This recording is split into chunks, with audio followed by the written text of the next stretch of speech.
Hey y'all, welcome back. This is Crystal. Thanks for stopping by. It's that time of the week for me. I'm just gonna do a little reading update for this past week. Finished a few things, like I usually do, and of course I got a lot of things in progress. So let's jump right in to what I got into this past week. So let's start with books I finished up from my last weekly reading update. I did finish this short story collection, Trash, by Dorothy Allison. Overall, really enjoyed these stories. If you've read Dorothy Allison before, these stories are very reminiscent of her, of course, of her writing. A lot of, stories about family. What's the word I'm looking for? Trauma, abuse, family abuse, trauma that causes. But then, there's a lot of in here about, because Dorothy was a gay woman, so there's a lot of stories in here about being a gay woman, being a lesbian, and having relationships and the ups and downs of that. There's just all sorts of things in here, and I honestly really enjoyed most of these. So some favorites was one called Mama. Loved that one. Don't Tell Me You Don't Know was really good. Oh, that one really dives into the like I said, that abuse within a family and how that can really cause such rifts within the family, people hiding secrets and that kind of thing. That was really good. Maybe my favorite was A Lesbian Appetite, in which Dorothy talks about being a Southerner and the food that you eat in the South, biscuits and ham hocks and grains and turnip grains and all that kind of stuff. And then it would be sort of mixed in between these scenes of her, not her, but of the character, in her relationships with women, that sometimes also revolved around food. Then also that sort of sexual appetite and how that juxtaposes with the food. I don't know. I loved that story, and the last sort of, I did a few paragraphs, and I was bawling. It was so good. Oh, that was such a great story. So definitely loved that one. What else did I mark? Oh yeah, and Compassion. Oh gosh, this one also had me bawling. It is a story of three sisters and their mom who's dying. She's got cancer. She's in the hospital. She's not going to make it. There's a little bit of back and forth about kind of their childhood, and but really just learning. They're getting to that point where they're having to kind of make that decision to let go. And again, I'm just bawling. It was so good, you guys. So overall, absolutely loved these stories. Again, sometimes really hard to read at times, but there's joy in here too, and just wonderfully written. My kiddo's humming. Y'all know he does that in my videos. So, but yeah, these were so good. So if you haven't dug into Dorothy's short fiction, give it a go. Especially if maybe you've read some of her other stuff, but. I loved this. I thought it was fantastic, so very happy to have read that and finished that out. So what was next? Oh, I did on audiobook. I had this one on hold, and the hold came in, and so this is the last Cuentista by Donna Barba Higuera, and this is a middle grade science fiction story, and I loved this story. It was so good. So middle grade March is still going on. So a few more days on March. So I was glad the hold came in for this one, so I could use it for middle grade March. And we follow, we're kind of around Earth at the beginning, and we've got this, you've got a young family. There's a mom and dad and two young kids, and the main character that we kind of get the story through is Petra, and she's I think about 11 or 12ish, and they are about to basically leave Earth because a comet is on the way.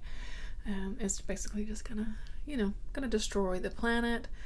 And really, it's just a very, very, very, very, very small percentage of people that are able to get off of the planet on this ship and on their way to another planet to try to kind of start over, right? Because Earth is just going to be annihilated, basically, by this comet.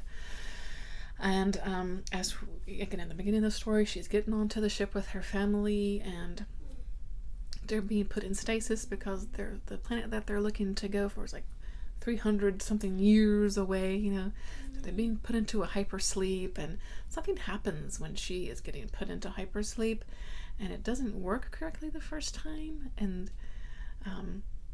so she's like sort of aware of what's going on, and she hears and sees and hears some things that she probably shouldn't have heard before she's kind of put under again. And so when she wakes up again, she sees that things are very, very different. And the sort of people that have been kind of running things while she's been under, they call themselves the Collective now, and let's just say things aren't quite what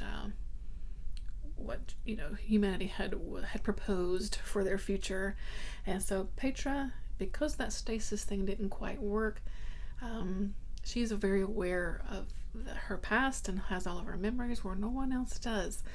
And so we just have seen her figure out what's going on, and what she can do to try to get out of this situation. And oh my gosh, I just loved it. There was so much Mexican lore filled in with storytelling and Petra telling stories. It was so wonderful.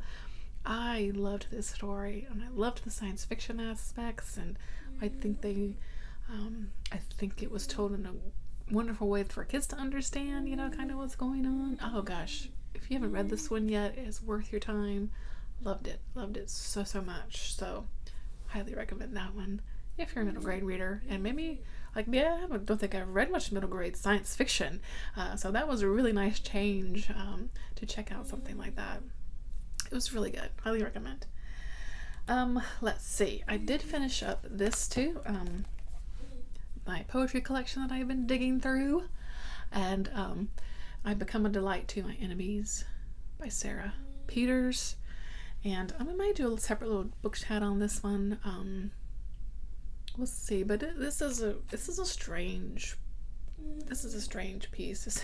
Essentially, it feels kind of experimental. There's poetry and like short fiction pieces in here as well, and it's all centered around this place that they call town with a capital T.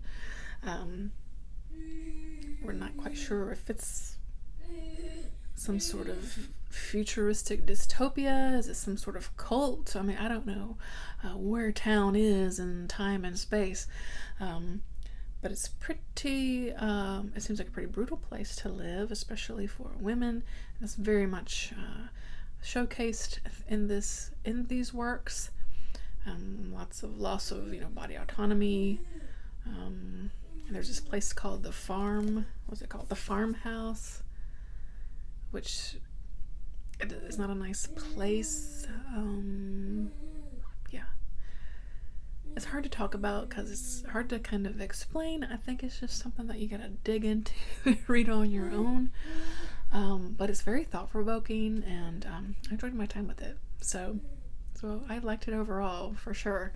And there are definitely some pretty powerful pieces through here, so I liked it a lot. So, but did I understand quite all of it? Maybe not.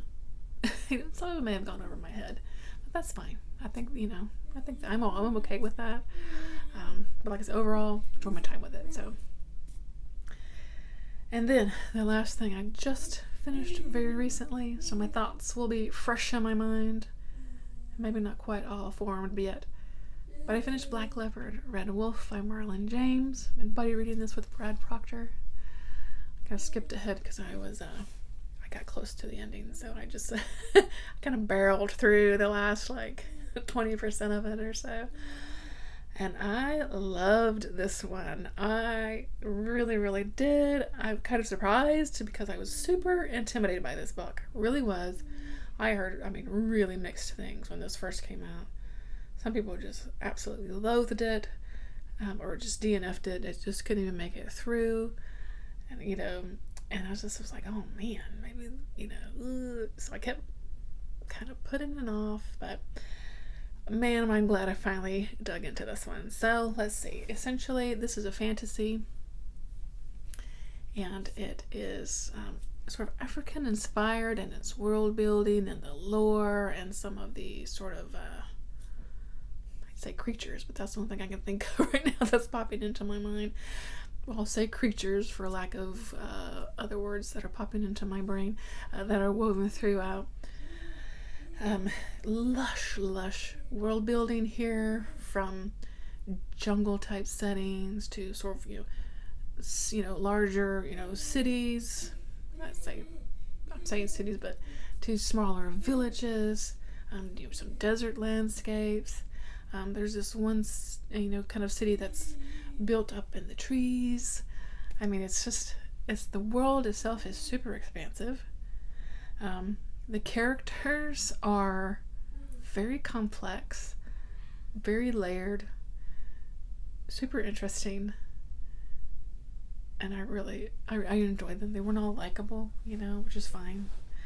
Our main character is a man named Tracker, and just as his name suggests, he has a very, very powerful sense of smell. And he can basically track anybody. That could be miles and miles and miles. Towns and towns and cities away. If he can smell that person, he can track him down. So right there in the beginning of the book, we know that he was sort of hired to find this little boy who has been missing for 3 years now. But he's important. We'll find out, and he's not the only one looking for him. But they're desperate. Like, we've got to find this kid. You're the guy that can find things. So we need you to help us out. And we learned right in the beginning that the boy. Should I say it? I don't want to say. I'm not gonna say.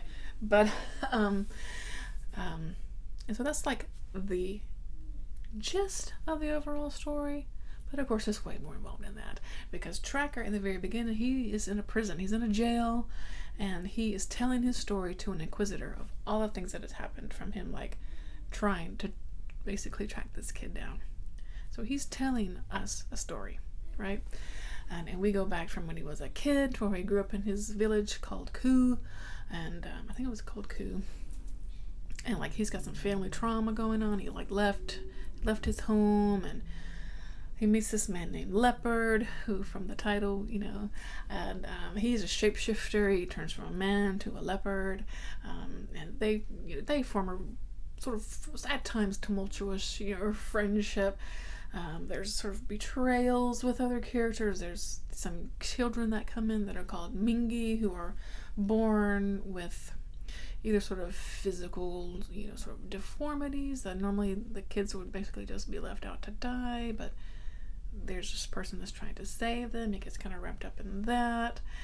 And then, there's almost this sort of quest piece to it, where he, with kind of this sort of band of other folks, are on the hunt for this kid. Leopard is involved in that. There's a witch named Sogon.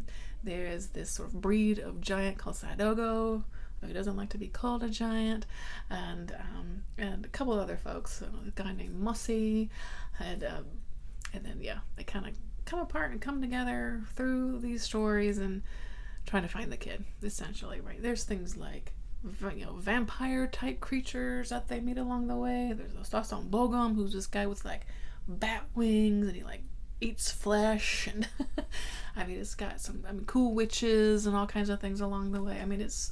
It was so cool. I just really loved this story. Is it for everyone? No. I will say that.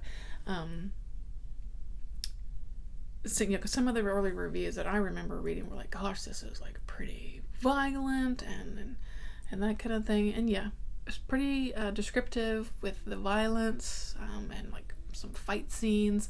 There's a lot of sort of sexual abuse, assault, rape that's throughout, and not just to women. Pretty much everyone is, you know, no one's left out, we'll say, with violence or the sexual stuff. There's a pretty descriptive male sexual escapades as well, which there is a little romance in this story, which I ended up really loving. What else? I don't know. It's a lot. It's a lot to take in, I will say. But I think if you just like stick with it, and if you're really interested in this storytelling and the way that Marlon James has written this story, stick with it and just see how you feel about it, because I think it's worth your time. But again, it's not for everyone, especially if, you know, pretty kind of extreme violence, vulgarity. If that's not your thing, you may not get along with this one.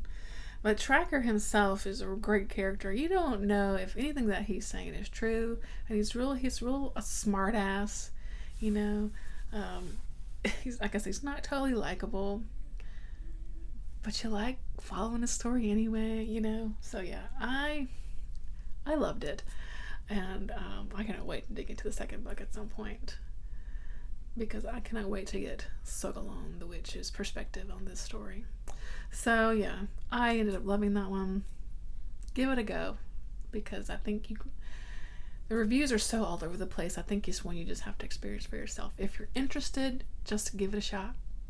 Yeah, just go for it, because you may end up loving it. Who knows? So let's see. I think that's all that I finished. That's all I finished. So a pretty good reading week. And Black Leopard, Red Wolf, blah blah. That's a long book, so definitely was happy to get a long book. I'm gonna have to buy it for my shelf though, because I'm gonna need that book, because it has all sorts of maps and things in there too. It was good. Okay, moving on. Some things I have in progress still. So I finished up Trash, the Dorothy Allison short story collection, so I dove into another short story collection. I'm still trying to do one a day. I've this week, with going back to work full time, I've missed a couple of days, but still, it's the gist of it. The idea of trying to get one-ish a day. So Wilderness Tips was the next one up on my TBR for short stories, and this is by Margaret Atwood. I'm about 4 stories in or so, really liking these so far. Particularly this one called Hairball. It follows this woman who, at the very beginning, she goes in for surgery. She has some sort of really large, softball sized cyst in her uterus, on her ovary, somewhere. And she, she's like, I want to keep it when it comes out, And so she keeps it, puts it in a jar. She keeps it on her mantle. She names it Hairball. And there's more of those story, but that was a weird story. So yeah, liking these. Yeah, I like Margaret Atwood, so I'm enjoying these stories. Let's see, I did start Survivor by J.F. Gonzalez. I've made decent progress on this one. I'm hoping to finish this one up maybe today. We'll see. This is the Vision of the Month for Juan over at Plagued by Visions, sort of monthly reads that he does. And this is okay. And I feel bad saying that I'm kind of bored, because this is a book, this is a violent book about so people getting tortured and raped and get filmed and made into snuff films and stuff. But I don't know. I'm just kind of I'm not hating it, but I'm not loving it either. You know what I mean? It's it's very kind of middle of the road, which seems weird to say for this sort of story, but hey ho. I did make the teensiest, winsiest start on The Grey Bastards by Jonathan French. So this is another fantasy story that I'm really excited about. And so far, a couple chapters in, I think I'm going to love it. It's got this tag of this group of folks called the Grey Bastards, and they're half human, half orc people. And they're already kind of smart asses and all that kind of stuff. They just seem like a really fun bunch of folks, you know what I mean? And so yeah, I'm looking forward to that. That's going to be my focus through next week, of course. And just to say, if you want to jump in, we're reading this as a read-along or a group read over with Steve Talks Books. You know, he has his forum that he has set up for a group read, so if you want to join in, we're digging into this series. It's a trilogy, and he's planning on having us meeting with the author by the end of the trilogy and having a chat, which I'm super excited about. So I think this is going to be a fun ride. So looking forward to diving more into that one. And then upcoming, you know, I'll stick with my short stories, hopefully finish Survivor soon, dig more into Gray Bastards, and I really want to try to get to The Wasp Factory as well by Ian Banks. This is a buddy read I've got with Kelsey over at Slime and Slashers. And I'm going to try to start this probably this weekend. It's not super long, so I don't think it would take us take me too long to get through it. I would, we had this planned for this month, so I would like to get into it and, see what this one's all about. So that's kind of my upcoming week, I think. Yeah. And that's about it. So I had a pretty good week. I hope that you had a good reading week. Let me know what you read last week. I'd love to know. Have you read Survivor? Did you find it slightly boring? Let me know that too. Thanks so much for watching. That's gonna do it for me. I'm always so appreciative of your time and your comments and everything. I so appreciate it. And until next time, bye friends.